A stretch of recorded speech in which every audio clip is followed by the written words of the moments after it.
It's a phrase everyone recognizes. That was a disaster waiting to happen. Usually it's true.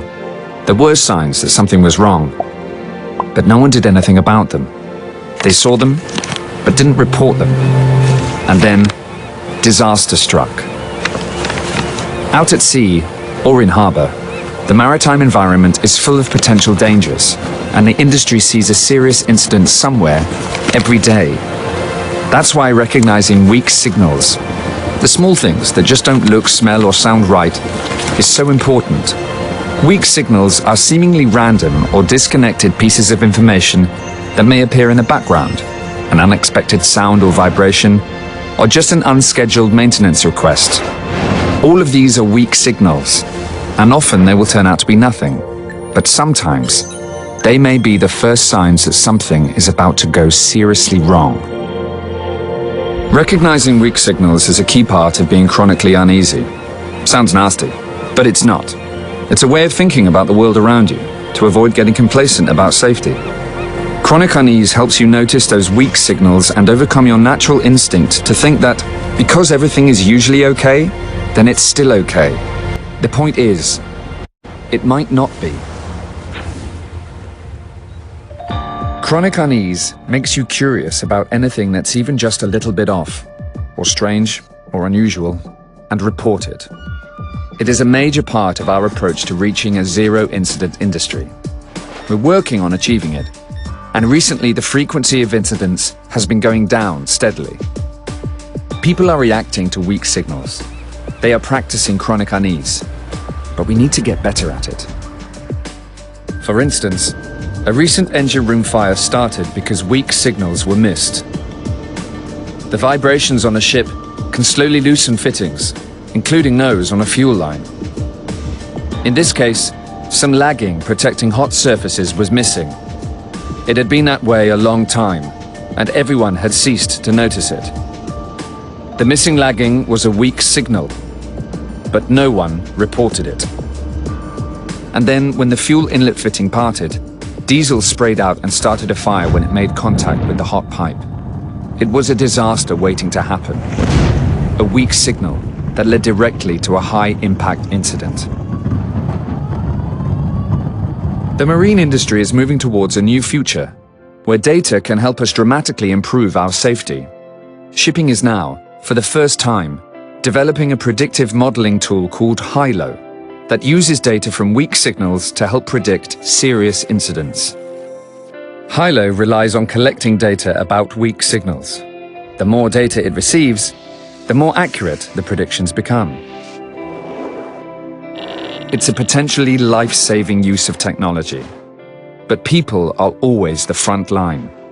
It's how you deal with weak signals that counts. What is a weak signal? Where might you see a weak signal on your vessel? Discuss any weak signals which, in the past, led to an incident.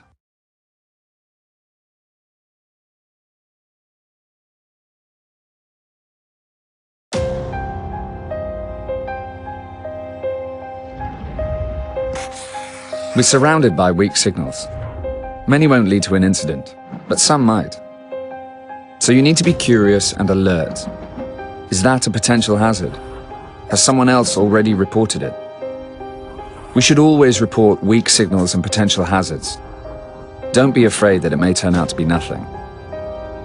Acting on weak signals is an investment in future safety. Because you reported it, others will report weak signals too.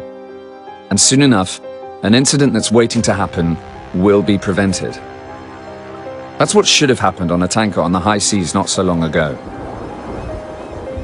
A routine lifeboat drill. The captain sounds the alarm, and the crew musters, ready to carry out an abandoned ship drill. As usual, a lifeboat release is tested.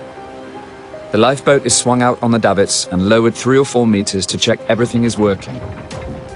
The crew had completed this drill many, many times without incident. But on this occasion, the descent was jerky, and the lifeboat shuddered to a halt. Several people noticed it, including a junior officer, who thought to himself, someone should look at the gravity brake, just in case. it wouldn't take long. Meanwhile, across the world, a VIP visitor was on a service boat being transferred to an LNG carrier. Earlier in the day, he'd hurt his back in the gym and taken some medication to ease the pain. The crew on the service boat had completed their pre-departure checklist and confirmed with the visitor that he was physically able to climb the ladder to get aboard the LNG carrier, even though his back was clearly troubling him.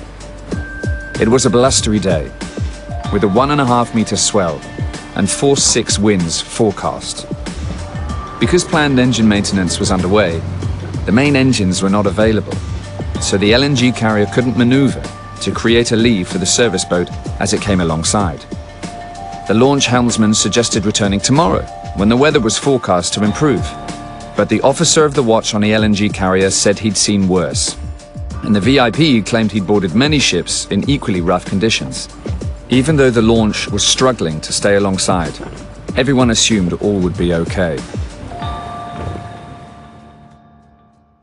What weak signals did you identify in these 2 scenarios?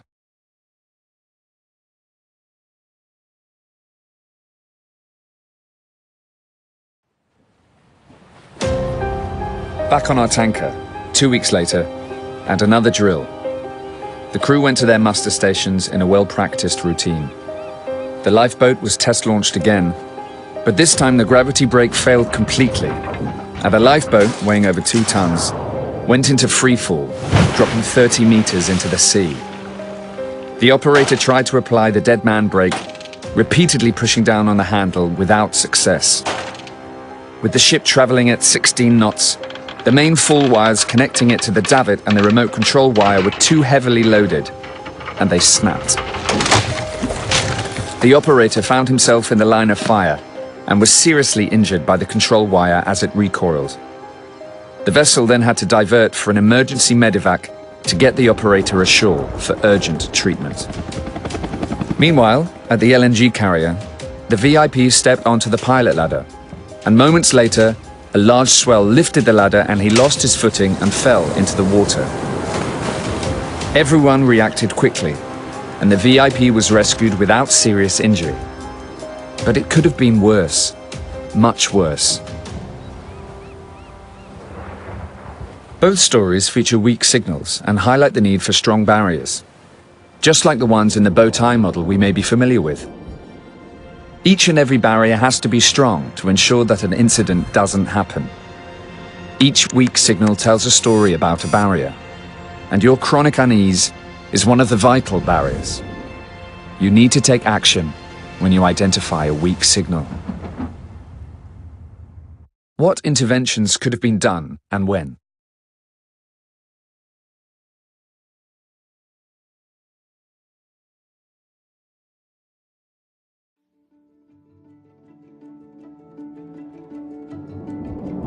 Weak signals count at sea. Working in a tight, busy environment, there are a lot of signals, some strong, most weak. Being sensitive to those weak signals is a key part of chronic unease. Be curious. If that sound is unusual, might it be a machine part failing?